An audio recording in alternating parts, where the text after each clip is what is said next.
Hey guys, what's up? So today I want to talk about protein a little bit and what a touchy subject that is for everybody. Protein this, protein that. I want to talk about not demonizing protein. You have two extremes. You have people that are super pro protein and super con or like against protein.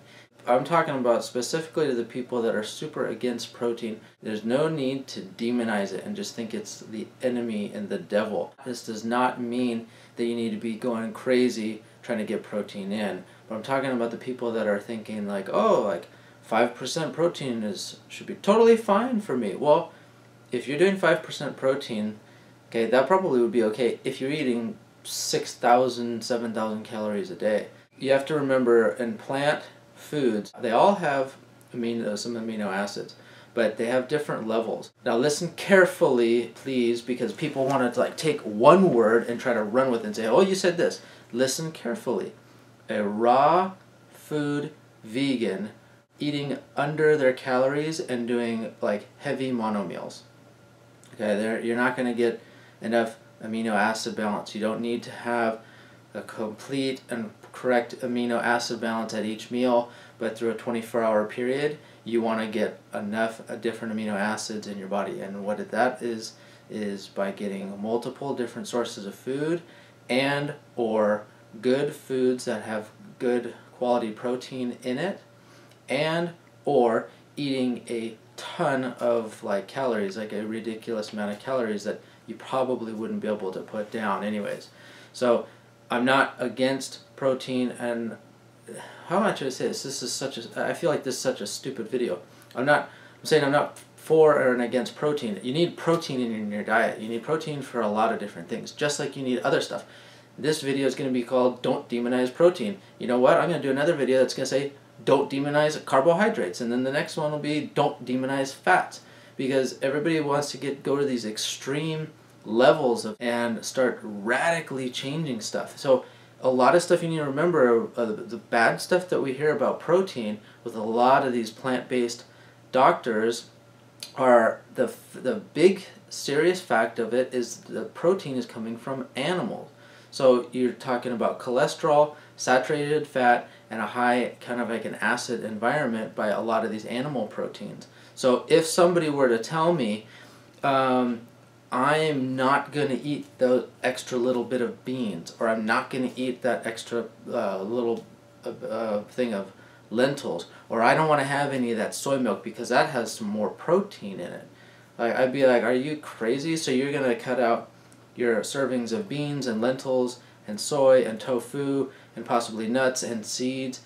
Let's see, what else? Gosh, I mean, you know, quinoa, rice. I mean, there's so many things that have a higher amount of protein. You're going to start to cut that out and say, well, I don't know. I don't want to make sure. I want to make sure I don't get too much of this protein, even though it's a whole food and a whole plant-based food.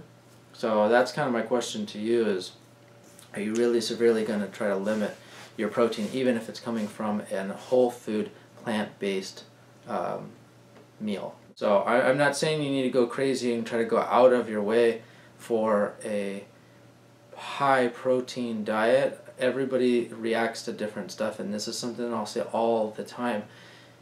You get your blood checked, you see how you feel, you see how you look, and you go from there. I'm not stating that any specific diet is perfect for somebody, because somebody might thrive on a 10% protein diet, someone else might thrive on a 20% protein diet. So your body is very complex, and it utilizes nutrients differently, and everybody does not absorb the same amount of everything that the next person does. Nor does the same person work out the same or eat the same or anything like that. So when people start to get so hardcore with trying to detail this stuff out, I do not think that there is a one-size-fits-all. If somebody's looking for my personal recommendation, I would not go below 10% protein, depending on if you're meeting your calorie requirements, and that's key, is meeting calorie requirements for your activity, whether it's, you know, a really small tiny girl who doesn't work out that much compared to some big dude, you know, big huge guy who's trying to build muscle and working out a ton and doing a ton of cardio. And especially if it's plant-based protein,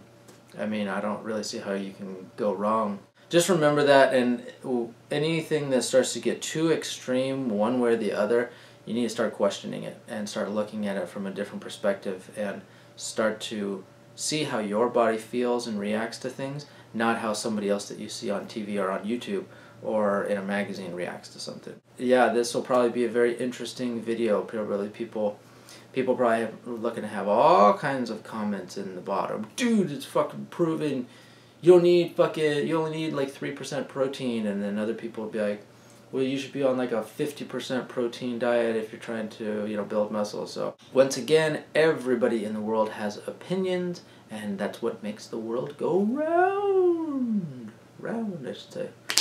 Okay, I'll talk with you guys later. Bye.